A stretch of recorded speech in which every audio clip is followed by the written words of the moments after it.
Kag sa number 1, 12,000 na ginapaabot magatambong sa November 13 nga 30 nga trillion peso March sa Bacolod. Sunod kay Anay Governor Rafael Lito Coscolluela sang grupo nga tama na sa ilang listahan sa multi-sectoral group, may 7,000 ka magaupod sa anti-corruption rally nga hiwaton mismo sa Bonifacio Day. Sunod sa Bacolod Diocese, may 5,000 gikan sa simbahan ang magaupod sa marcha. Sunod kay Bacolod Bishop Patricio Buzon, may 85 ka diocese sa bilog nga pungsod kag masobra sa 50 o kun mayorya ang magaupod sa lihok. Sunod kay Coscolluela, may patigayunon man nga kasubong nga activity ang diocese sang Kabankalan. Sa Bacolod, may duha ka mga assembly points sa South Capitol Road kag sa area sa Lupit Church.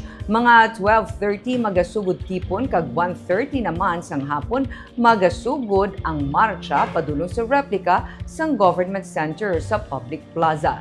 Klaro ni Coscolluela, hindi man gid nila mapatod ang kadamuon bangod kasubong sa nagligad nga trillion peso March sa Setyembre, may iban nga nagpaiway na sa pagmarsya kag sa venue na nag-upod tipon. Ginapaabot las 2 sa tubtub las 4 sang hapon ang programa. Ang panawagan nila, accountability kag genuine transformation.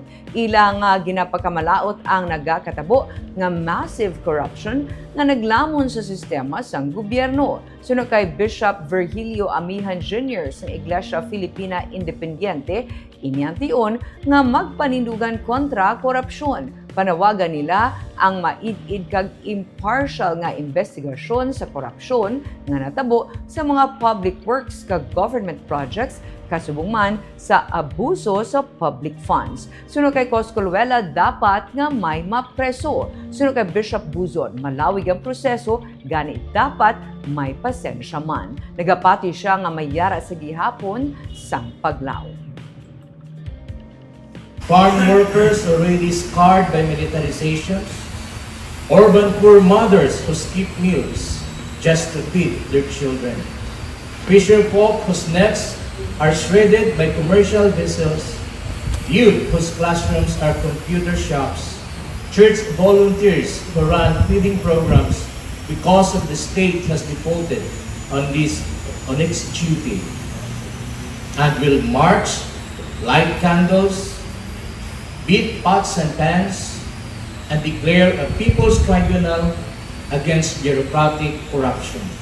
Ang panawagan sa public, sa civil society, together with the churches, is tanan nga responsable dapat masabat.